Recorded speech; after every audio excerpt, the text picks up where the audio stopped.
વિષય કલરવ. ધોરણ 1, સેમેસ્ટર 2, પ્રકરણ 4. જલ્દી બોલ. બાળમિત્રો, આજે આપણે વિષય કલરવમાં પ્રકરણ 4 જલ્દી બોલ વિશે ભણીશું. બાળમિત્રો, આ પ્રકરણની શરૂઆત કેટલાક ઉખાણાથી કરીએ.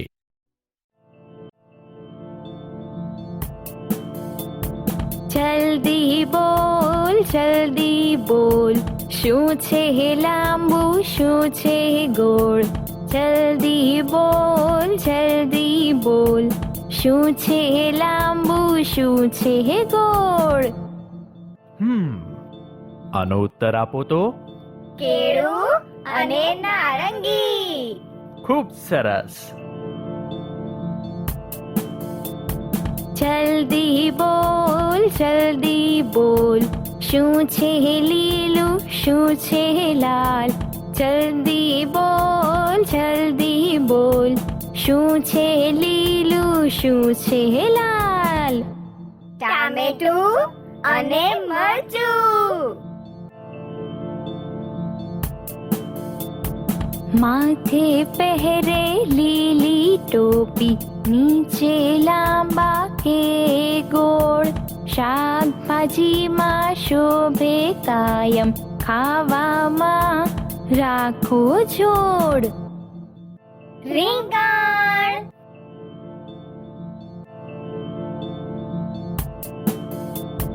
જમીનની અંદર થાવ છું, શાકભાજી કહેવાઉં છું. શાકભાજી સૌમાં હું ભળું, કાયમ રસોડે જોવા મળું. બટાકા.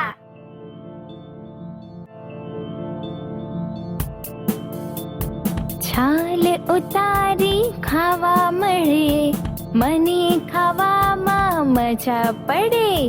છાલ ઉપર જો પગ પડે, નાના મોટા લપસી પડે. કેળું.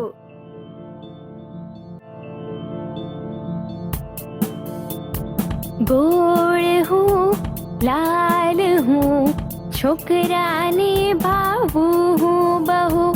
મારી અંદર નાના બીજ, મને ખાય સો ન રાખે ખીજ. ટામેટું.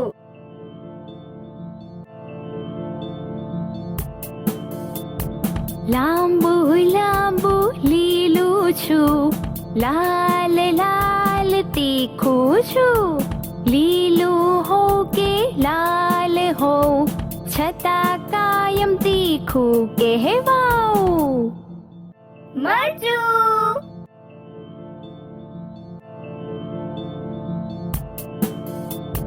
ફૂલ જેવું લાગે છે, ફૂલ કાયમ કહેવાય છે. શાકભાજીમાં મારું કામ, કહો તમે હવે મારું નામ. ફુલાવર. બાળકો, ખૂબ સરસ. તો ઉખાણા સાંભળવાની મજા આવી ને? તો હવે તમારા મિત્રોને પણ આવા ઉખાણા પૂછો. બાળમિત્રો, આપણે કેટલાક શાકભાજી અને ફળોના ઉખાણા તો જોયા. હવે અહીં આપેલા 2 વિભાગમાં લીલા રંગના શાક અને લાલ રંગના ફળના નામ લખવાના છે. ચાલો લખીએ. લીલા રંગના શાકભાજી તો તમે ખાઓ છો ને? તો ચાલો તેમના નામ કહો. દૂધી, ફણસી, પાપડી, પાલક. ખૂબ સરસ. આ સિવાય મેથીની ભાજી, કાકડી, ચોળી, ગવાર, સરગવો, તુરિયા, ગલકા, ભીંડા વગેરે શાકભાજીઓ પણ લીલા રંગની હોય છે. કેમ ખરું ને? એ જ પ્રમાણે તમે લાલ રંગના કયા કયા ફળ જોયા છે? સફરજન, દાડમ, ચેરી, પ્લમ. ખૂબ સરસ. તો હવે તમે આ બધા શાકભાજી અને ફળોના નામ સુંદર અક્ષરે લખો. બાળમિત્રો, અહીં આપેલા મૂળાક્ષરો જુઓ. આ છે શ, આ છે થ, આ છે હ્રસ્વ ઉ અને આ છે દીર્ઘ ઉ. હવે તેમની નીચે આપેલા વાક્યોને વાંચવાના છે અને તેમની બાજુમાં આપેલા વર્તુળમાં આ વાક્યોમાં ઉપરના મૂળાક્ષરોમાંથી કયો મૂળાક્ષર આવે છે તે શોધીને લખવાનો છે. જેમ કે પ્રથમ વાક્ય છે, કારેલાનું શાક સારું છે. આ વાક્યમાંના મૂળાક્ષરોને ધ્યાનથી જુઓ. તેમાં ઉપરના મૂળાક્ષરોમાંથી કયો મૂળાક્ષર આપેલો છે? અહીં શાકમાં શ આપેલો છે, જે ઉપરના મૂળાક્ષરોમાં પણ છે. તેથી અહીં બાજુના વર્તુળમાં લખીએ શ. હવે આ વાક્ય જુઓ. શંકરને શાક ભાવે છે. તેમાં પણ શ મૂળાક્ષર છે, તો વર્તુળમાં લખીએ શ. હવે છે, થાળીમાં ચણ છે. તેમાં ઉપરના જેવો કયો મૂળાક્ષર છે? તો આ થાળીમાં થ મૂળાક્ષર છે, જે ઉપર પણ છે. તેથી બાજુના વર્તુળમાં થ લખીએ. હવે છે, આકાશમાં ચકલી ઉડે છે. અહીં ઉ મૂળાક્ષર ઉપર પણ છે, માટે અહીં વર્તુળમાં ઉ લખાશે. તો બાળમિત્રો, હવે તમે બાકીના વાક્યોમાંથી ઉપર પ્રમાણેના મૂળાક્ષરો શોધી બાજુના વર્તુળમાં લખો. ચાલો હવે એક કોયડો ઉકેલીએ. અહીં આપેલા કોષ્ટકને જુઓ. તેમાં ઉપરની પ્રથમ આડી હરોળમાં વિવિધ રંગો જેવા કે કેસરી, લીલો, પીળો અને કાળો રંગ આપેલા છે અને નીચે આ પ્રથમ ઊભી હરોળમાં ફળ, ફૂલ, પંખી, પશુ અને રમકડા લખેલું છે, જેની સામેના ખાનામાં ઉપરના રંગના આધારે નામ લખવાના છે. જેમ કે ફળની સામે કેસરી રંગના ખાના નીચે કેસરી રંગનું ફળ, લીલા રંગના ખાના નીચે લીલા રંગનું ફળ, પીળા રંગના ખાના નીચે પીળા રંગનું ફળ અને કાળા રંગના ખાના નીચે કાળા રંગના ફળનું નામ લખવાનું છે. બાળમિત્રો, તમે કેસરી રંગનું ફળ ખાધું છે? તેનું નામ શું છે? કેરી, પપૈયું અને નારંગી. ખૂબ સરસ. હવે લીલા રંગના ફળનું નામ આપો.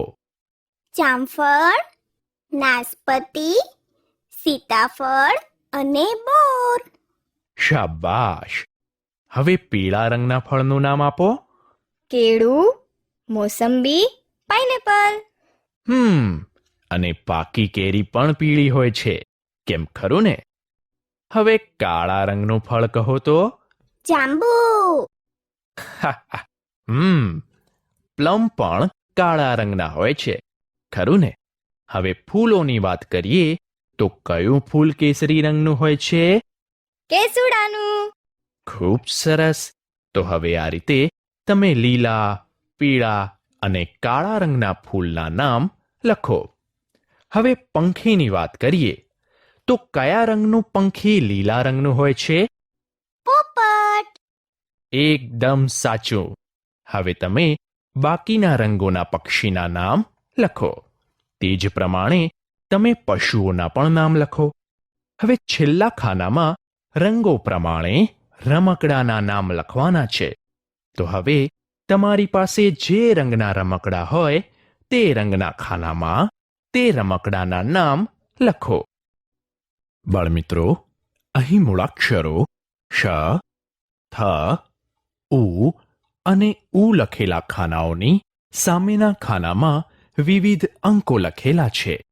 જેમ કે શની સામે 20, 21, 24, 23, 27 અને 29 લખેલા છે.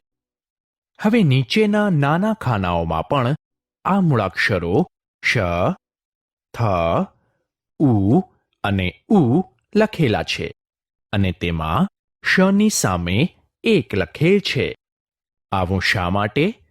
જુઓ, ઉપરના મૂળાક્ષરોમાં શની સામે 21 એક વખત લખેલ છે, માટે અહીં નીચે 21 લખેલા ખાના નીચે શની સામે એક અંક લખેલો છે. હવે નીચે 21 પછી 22 લખેલા છે, તો ઉપરના શના ખાનામાં 22 છે કે નહીં તે જોઈએ. જુઓ, અહીં તો 22 લખેલા નથી, માટે નીચે 22ની નીચેના ખાનામાં શની સામે 0 લખાશે. આ જ રીતે હવે 23 સંખ્યા ઉપરના શના ખાનામાં 23 સંખ્યા છે કે નહીં? હા, અહીં 23 સંખ્યા એક વાર છે, માટે અહીં નીચે 1 લખીએ. આ પ્રમાણે તમે નીચેના ખાનાઓમાં સંખ્યાઓ જોતા જાઓ અને શની સામેના ખાનાઓમાં તે કેટલી વાર છે તે લખતા જાઓ. તે જ પ્રમાણે થ, ઉ અને ઉ માટે પણ સંખ્યાઓ લખો. જો અહીં કોઈ સંખ્યા ઉપરના ખાનાઓમાં એકથી વધુ વખત હોય તો ત્યાં તે પ્રમાણે સંખ્યા લખાશે. જેમ કે અહીં નીચે થની સામેના ખાનાઓમાં 25 સંખ્યાની નીચે શું લખાશે?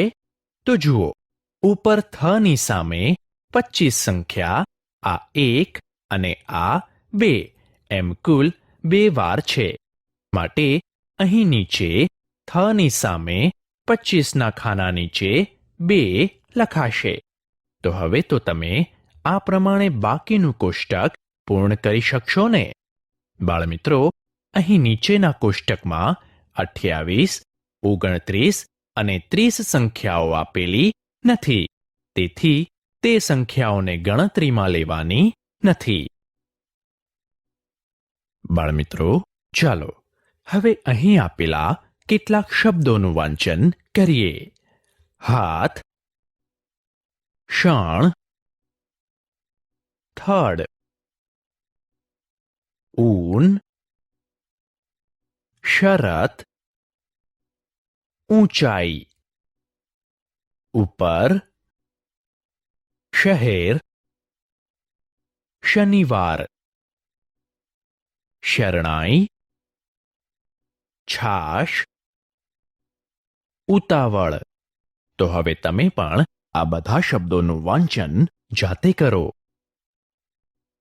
બાળમિત્રો, ચાલો શ, થ, ઉ અને ઉ મૂળાક્ષરોને લખતા શીખીએ. જુઓ, અહીં ટપકા જોડીને આ મૂળાક્ષરોને પ્રથમ લખીએ. જુઓ, આ છે શ. ચાલો તેને ટપકા જોડી લખીએ. એ જ પ્રમાણે આ છે થ, આ છે ઉ અને આ છે ઉ. હવે તમે આ જ પ્રમાણે આ બધા જ મૂળાક્ષરોને તેમની સામે આપેલી જગ્યામાં સુંદર મરોડદાર અક્ષરે લખો. બાળમિત્રો, ચાલો હવે એક કોયડો ઉકેલીએ. અહીં આ કોયડામાં પ્રથમ હરોળમાં વારના નામ લખેલા છે. તે દરેક વારની નીચે 2 ખાનાઓમાં 2 અંકો લખેલા છે.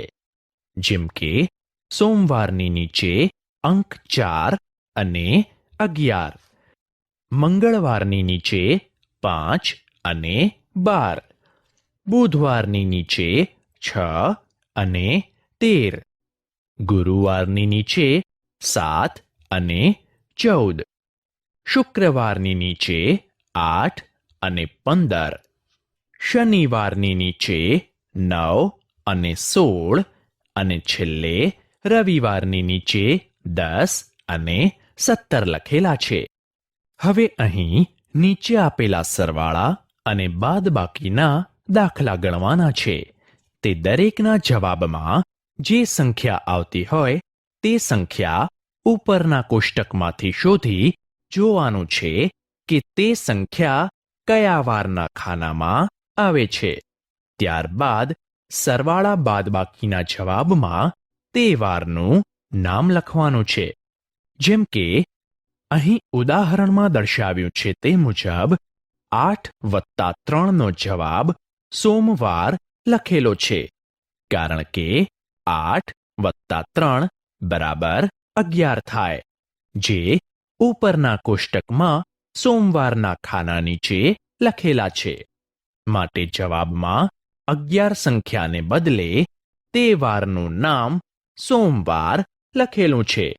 તો હવે તમે સમજી ગયા ને કે અહીં શું કરવાનું છે? ચાલો વધુ એક ઉદાહરણ જોઈએ. અહીં 5+8 કરવાના છે. 5+8 બરાબર 13 થાય.